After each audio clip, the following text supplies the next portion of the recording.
سر ہمارے دلوں کے وہ اتنا محترم جگہ ہے کہ جان بھی دینے کو تیار ہے. وہ پورے پاکستان سے آپ پوچھیں گے نا تو وہ کہیں گے کہ ہم پورا پاکستان، کسی کی بھی قربانی چاہیے تو اس سرزمین کے لیے ہم اپنی قربانی دینے پہ تیار ہیں. کوئی اس میں شک و شبہ کی گنجائش نہیں.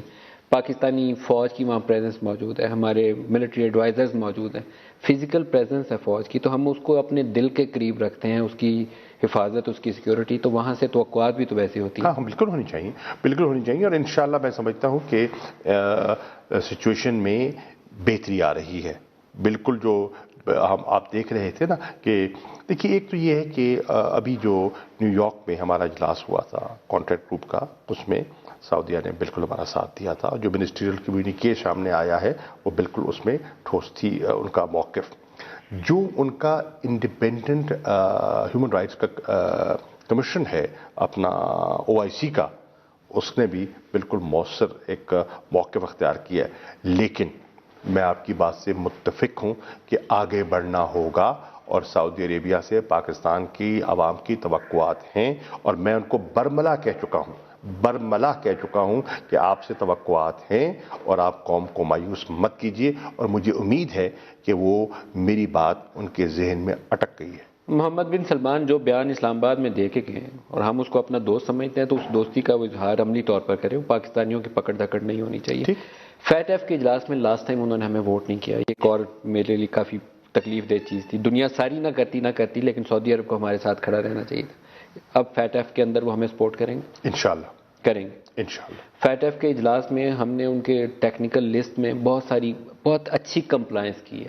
لیکن ایک تاثر یہ ہے کہ یہ ہمارے اوپر تلوار ابھی لٹکتی رہے گی، کیونکہ جب تک US foreign policy goal meet نہیں ہوتے وہ ہمیں وائٹ لسٹ تو کریں گے نہیں. تو آپ کی کیا توقعات ہیں؟ دیکھیے، پہلی بات تو یہ ہے کہ فیٹ ایف کے تقاضے کیا ہیں.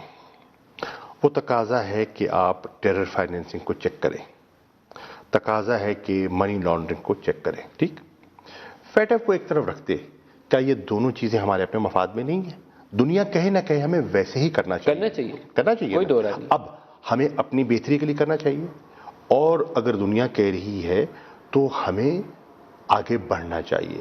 جو ماضی میں حکومتیں نہیں بڑھتی نہیں، ہماری حکومت نے اس میں سنجیدگی سے پیش رفت کی ہے، اور وہ اقدامات کیے ہیں اور وہ پیش رفت کی ہے جو ماضی میں نہیں ہوئی، جس کا اعتراف ہوا ہے APG میں بھی ہوا ہے، اور فیس ٹو فیس میٹنگ جو تھی بیجنگ میں اس پہ بھی ہوا ہے، اور جو یہاں پریزنٹیشن ہوئی ہے پلینری میں اس پہ بھی ہوا ہے.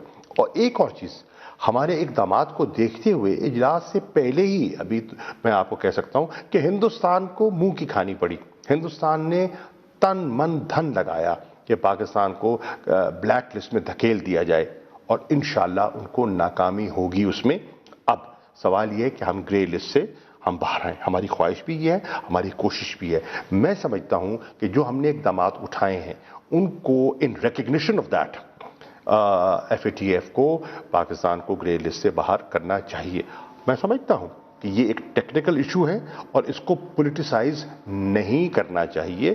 اور میں آپ کو عرض کر دوں کہ وزیر اعظم نے ڈیووس میں جب پریزیڈنٹ ٹرمپ سے ملاقات کی تو یہی کہا، اور صدر ٹرمپ نے بھی اپنے ٹریجری سیکرٹری سے کہا کہ دیکھیے اس پہ پیش رفت کرنی چاہیے. پاکستان نے سیریسلی اقدامات کیے ہیں اور جو پلان آف ایکشن ہے اس پر عمل کرنے کی کوشش کی ہے.